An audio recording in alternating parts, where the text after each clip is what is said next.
লজ্জা করে না বেহার নির্লজ্জ বেহুদা মুখ্যমন্ত্রী? আমরা দেখেছি হাতের দুটো দাঁত, তোমার তো 32 জায়গায় 36টা দাঁত। করতে দিচ্ছি না, দেবো না। স্যার আমি বেঁচে থাকতে স্যার করতে দেবো না, এই স্যার তো গড় করে চলছে। রোহিঙ্গাদের জন্য তো মমতা বাবু, মমতা খালা, মমতা আপা সবুজ কার্পেট বিছিয়েছে।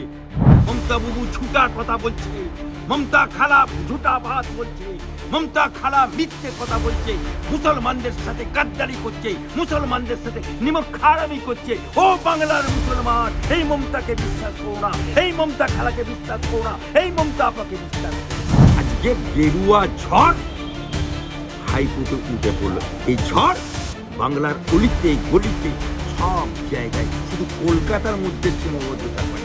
রাজারহাটে, নিউ টাউনে 7,000 কোটি টাকা কেন্দ্র সরকারের কাছ থেকে নিয়ে বাংলার বুকে বিশাল পরিমাণের জায়গা নিয়ে ডিটেনশন ক্যাম্পটা কে তৈরি করছে। মমতাদের কি আছে বলুন তো? মরলে পারি, ওনার কাছে টাকা এরকম বড় করে নিয়ে ঘোরা। মদ খেয়ে মরবে 2 লাখ টাকা, অভয়া মরবে 10 লাখ টাকা, তামান্না মরবে 10 লাখ টাকা, আর একটা হোমগার্ডের টাকা। বিএলও দিয়ে এখন বিএলও কে মরেছে, বিএলও কে অসুস্থ হচ্ছে সেটা খুঁজে বেড়াচ্ছে। কলকাতা হাইকোর্টের ক্লাবে বিজেপির জয় জয়কার, কি বলবেন?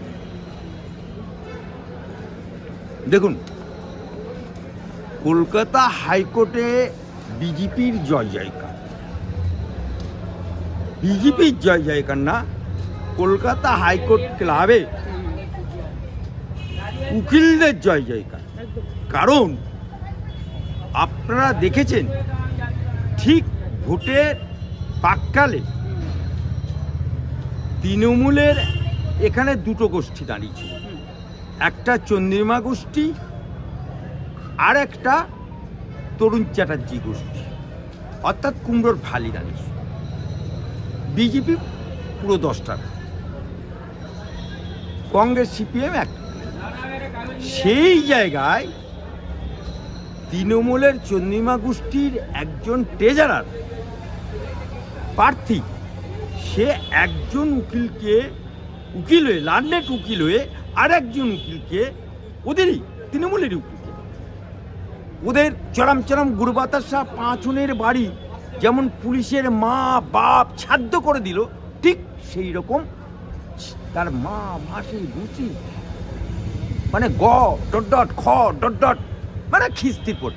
লার্নেট অ্যাডভোকেট এত বড় খিস্তি, সোনাগাছিতেও লোকেরাও এত বড় খিস্তি দেয় না, সেই খিস্তিটা দিয়ে দিল, যেটা তার পরের দিনে সারা হাইকোর্ট, সারা পশ্চিমবাংলার কোর্টে কোর্টে ছড়িয়ে। এই হাইকোর্ট ক্লাবে চতুর্দিকে ছুট, এবং যারা তৃণমূলকে ভোট দেবো বলে মনস্থির করেছে তারাও ওদের এই গোষ্ঠীদ্বন্দ্ব, ওদের এই অশ্রাব্য ভাষায় গালিগালাজ তীত বিরক্ত হয়ে এখানে লার্নেট ফ্রেন্ডরা সবাই সবকা সাথ, সবকা বিকাশ, সবকা বিশ্বাসের উপরে ভোট দিয়েছিল। এবং এখানে যে প্যানেলটা বিজেপি দাঁড়িয়েছিল, সেই বিজেপি সমর্থিত, সেখানে আমরা মুসলিম দাঁড় করেছিলাম, আমরা হিন্দু দাঁড় করেছিলাম, আমরা সবাইকেই দিয়ে প্রার্থী করেছিলাম। লার্নেট অ্যাডভোকেট, এখানে তো অ্যাডভোকেট ছাড়া কেউ দাঁড়াবে না, আর অ্যাডভোকেট ছাড়া কেউ ভোটও দেবে না। কিন্তু হাইকোর্টের একটা মজা আছে। হাইকোর্টের মজা হচ্ছে, জাহাজ যদি সমুদ্রে চলে তাহলে তার দিক নির্ণয় করার জন্য কম্পাস থাকে। সেই কম্পাস ঠিক করে দেয় যে জাহাজটা কোন দিকে যাচ্ছে, উত্তর দিকে যাচ্ছে না দক্ষিণ দিকে যাচ্ছে না পশ্চিম দিকে যাচ্ছে, মহাসাগর দিয়ে যায়। ঠিক পশ্চিম বাংলার বুকে এই হাইকোর্টটা হচ্ছে একটা কম্পাস। পশ্চিম বাংলা কোন দিকে যাবে, মানে বিজেপি রাজনীতিতে পশ্চিম বাংলা আগামী দিনে কি হবে, সেই কম্পাসের কাজটা করলো। কারণ আপনি একটা গ্রামে যান, অজ পাড়াগা, সেখানে গিয়ে যদি বলেন এটা হাইকোর্টের উকিল, 5টা লোক দাঁড়িয়ে যাবে না হাইকোর্ট, এবং তিনি যে কথাটা বলবেন সেটা বেদ বাক্য হয়ে দাঁড়াবে হাইকোর্টের উকিল। সুতরাং হাইকোর্টে 10-এ স্থান। সুতরাং এটা টেলার হলো 2 মাস পরে বার হাইকোর্টে বার অ্যাসোসিয়েশনের ভোট, সেটা হবে সেমিফাইনাল, আর 2026-এ হবে একদম पूरा के पूरा साफ, बंगाल से তৃণমূল সাফ হয়ে যাবে। কারণ হাইকোর্ট ক্লাব দুর্নীতির আঁকড়া হয়ে গেছিল।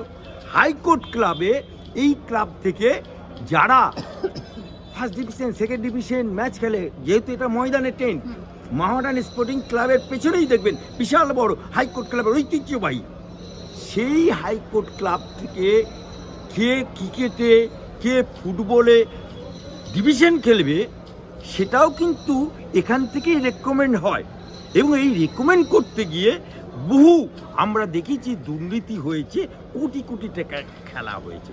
কিন্তু আজকে সেই দুর্নীতিপরায়ণ হাইকোর্ট ক্লাব মুক্ত করে দিল, প্রেসিডেন্ট পদে জিতলো, সেক্রেটারি পদে জিতলো, অ্যাসিস্ট্যান্ট সেক্রেটারি পদে জিতলো, ট্রেজারার পদে জিতলো, অর্থাৎ 10-এ 7। এটা আজকে গেরুয়া ঝড় হাইকোর্টে উঠে পড়লো। এই ঝড় বাংলার অলিতে গলিতে সব জায়গায়, শুধু কলকাতার মধ্যে সীমাবদ্ধ থাকবে না।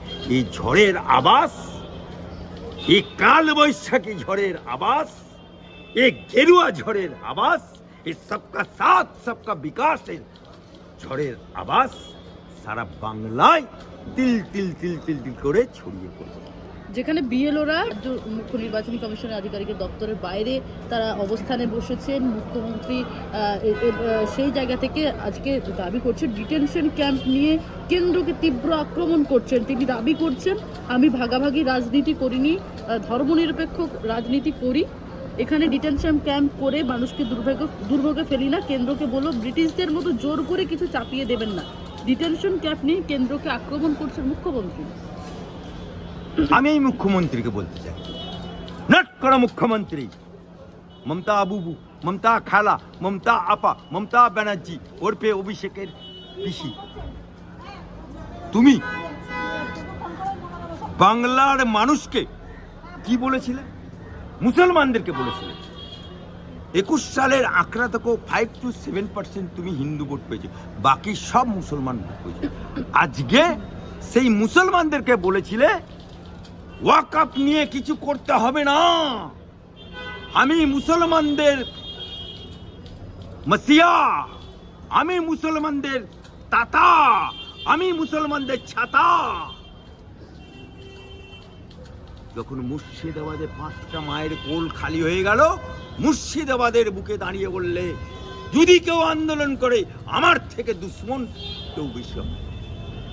মুসলমানরা উনার কথায় বিশ্বাস রেখে ওয়াকআপ আন্দোলন আর অবশেষে আজ সেই ওয়াকআপ অ্যামেন্ডমেন্ট বিল কেন্দ্রের সেটা মেনে নিল, যেটা আমি একমাত্র আপনাদের চ্যানেলে বাংলা হ্যান্ডে, একমাত্র ডিডি নিউজ চ্যানেলে চিৎকার করে বলেছিলাম মমতা বাবু ঝুটা কথা বলছে, মমতা খালা ঝুটা বাত বলছে, মমতা খালা মিথ্যে কথা বলছে, মুসলমানদের সাথে গাদ্দারি করছে, মুসলমানদের সাথে নিমখারামি করছে। ও বাংলার মুসলমান, এই মমতাকে বিশ্বাস করো না, এই মমতা খালাকে বিশ্বাস করো না, এই মমতা আপাকে বিশ্বাস করো না। সেদিনকে মুসলমানরা আমাকে, হিন্দুরা না, মুসলমানরা আমাকে গালাগাল দিয়েছিল, মুসলমানরা আমাকে খুন করব বলেছিল, মুসলমানরা আমাকে বলেছিল গর্দান কেটে নেব। আর আজ সেই মুসলমানরা দেখতে পাচ্ছে মমতা বুবু, মমতা খালা, মমতা পা এক বেলিসে মাথা রেখে কিভাবে মমতা ব্যানার্জি মুসলমানদেরকে কবরে ঢুকানোর ব্যবস্থা করছে। এসআইয়ের আতঙ্কে মৃত্যু হচ্ছে আজকে যে নেট বিএলও যেটা কথা বলছেন ডিটেনশন ক্যাম্প, আমি মমতা ব্যানার্জিকে বলতে চাই, মমতা বুবু, মমতা খালা, তোমার কটা দাঁত? তোমার কটা দাঁত? আমরা দেখেছি হাতির 2টো দাঁত, তোমার তো 32 জায়গায় 36টা দাঁত। তুমি বললে এসআর করতে দিচ্ছি না, দেবো না, এসআর আমি বেঁচে থাকতে এসআর করতে দেবো না। তো এসআর তো গড় করে চলছে, গড় করে। তো কই তুমি তো মরনি, লম্পনি খুঁজতে বেরোতে হবে নাকি বাংলার মানুষকে? কোথায় মমতা? কোথায়? কবরে না শ্মশানে না কালীঘাটে না নবান্নে? আজকে মমতাকে বলতে হচ্ছে ডিটেনশন ক্যাম্প। মমতা ব্যানার্জি রাজারহাটে নিউ টাউনে 7,000 কোটি টাকা কেন্দ্র সরকারের কাছ থেকে নিয়ে বাংলার বুকে বিশাল পরিমাণের জায়গা নিয়ে ডিটেনশন ক্যাম্পটা কে তৈরি করছে? হ্যাঁ, আজকে যে বিএলও অফিস গুলো করেছে, যে বিএলও গুলো কে নিয়োগ করেছে? এরা কি আমেরিকা থেকে এসছে নাকি পাকিস্তান থেকে এসছে নাকি আফগানিস্তান? সবই তো তোমারই কর্মচারী। আজকে নিজের বেলায় আঁটি সুটি, পরের বেলায় দাঁত কপাটি। লজ্জা করে না? বেহার নির্লজ্জ বেহুদা মুখ্যমন্ত্রী। দাদা, এসআইয়ের আতঙ্কে যারা মৃত্যু হচ্ছে তাদের জন্য আজকে মুখ্যমন্ত্রী এবং অসুস্থ যারা হচ্ছে তাদের পাশে দাঁড়ানোর জন্য মুখ্যমন্ত্রী ক্ষতিগ্রস্ত পরিবারের জন্য আর্থিক সাহায্যের ঘোষণা করেছে। মমতা কি আছে বলুন তো? মরলে পারি ওনার কাছে টাকা এরকম বড় করে নিয়ে ঘুরে বেড়ায়। মদ খেয়ে মরবে 2 লাখ টাকা, অভয়া মরবে 10 লাখ টাকা, তামান্না মরবে 10 লাখ টাকা, আর একটা হোমগার্ডের চাকরি। এর বাইরে তো কিছু নেই। মমতা খালা, মমতা আপা, এ টাকা তোমার বাপের না, এ টাকা তোমার খালুয়া পান্নাটা, এ টাকা তুমি কালীঘাটে ছাপাও না, এ টাকা তুমি ইয়েতে ছাপাও না, নবান্নে ছাপাও না। এ টাকা জনগণের টাকা, এ টাকা মুসলমানদের টাকা, এ টাকা হিন্দুর টাকা, এ টাকা বাংলাবাসীর টাকা। তাই তুমি শকুনের থেকেও অদম হয়ে গেছো যে মরলে পারি 10, মরলে পারি 2, মরলে পারি 5, মরলে পারি হোমগার্ডের চাকরি। শকুনের বরদুয়াতে গরু মরে না, কিন্তু তুমি এমন শনি, তোমার বরদুয়াতে মানুষ মরে যায়। আজকে বিচারপতি সরাসরি একটা প্রশ্ন তুলেছেন যে ওদের জন্য কি লাল গালিচা পেতে দিতে চান, মানে রোহিঙ্গাদের অনুপ্রবেশকারী ও রোহিঙ্গাদের। আরে রোহিঙ্গাদের জন্য তো মমতা বাবু, মমতা খালা, মমতা আপা সবুজ কার্পেট বিছিয়েছে। আজকে যেই এসআর চালু হয়ে গেল, করে পালাচ্ছে, পেইলেছে রে পেইলেছে, মমতা খালার ভোট পেইলেছে, পেইলেছে রে পেইলেছে, মুসলমান রোহিঙ্গা পেইলেছে, পেইলেছে রে পেইলেছে, বাংলাদেশি পেইলেছে। কে পেইলেছে? মমতা বুবুর ভোট পেইলেছে। কারা পেইলেছে? মমতা খালার ভোট পেইলেছে। কারা পেইলেছে? অভিষেকের ভোট পেইলেছে। এই জন্যই মমতা বুবু বলেছিল এশিয়ার করতে দেবো না। এখন বিএলও দিয়ে, এখন বিএলও কে মরেছে, বিএলও কে অসুস্থ হচ্ছে সেটা খুঁজে বেড়াচ্ছে। সুপ্রিম কোর্টের বিচারপতিও খুব, এই কারণেই সুপ্রিম কোর্টের বিচারপতি যেটা বলেছে, একজন হাইকোর্টের আইনজীবী হিসাবে, ভারতের অধিবাসী হিসাবে, ভারতের মুসলমান হিসাবে আমি তাকে স্যালুট জানাই। এই দেশ ভারত মাতার সন্তান, এই দেশ ভারতবর্ষে যারা জন্মগ্রহণ করেছে তাদের। এটা ভারতবর্ষ কারো রোহিঙ্গাদের জায়গা নেই, ভারতবর্ষ অতিথিশালা নেই, ভারতবর্ষ এতিমখানা নেই যে লাল কার্পেট বিছিয়ে দেবে আসো সুস্বাগতম। এটা মমতা ব্যানার্জি করতে পারে, কিন্তু বাংলার ভারতবর্ষের সুপ্রিম কোর্ট করে না, ভারতবর্ষের সংবিধান করে না। जो रोहिंगा यहाँ रहेगा, जो बांग्लादेशी अनुप्रवेशकारी यहाँ रहेगा, चुन चुन करके मार के भागूंगा, नाले डिटेंशन कैंप पे पोड़ देंगे। रोक से तो रोक लो ममता बनर्जी। আরো ভালো ভালো খবর দেখতে সাবস্ক্রাইব করুন বাংলা হান্টের ইউটিউব চ্যানেল। বাংলা হান্টের আরো খবর দেখতে নজর রাখুন। বাংলা খবর মানেই বাংলা হান্ট।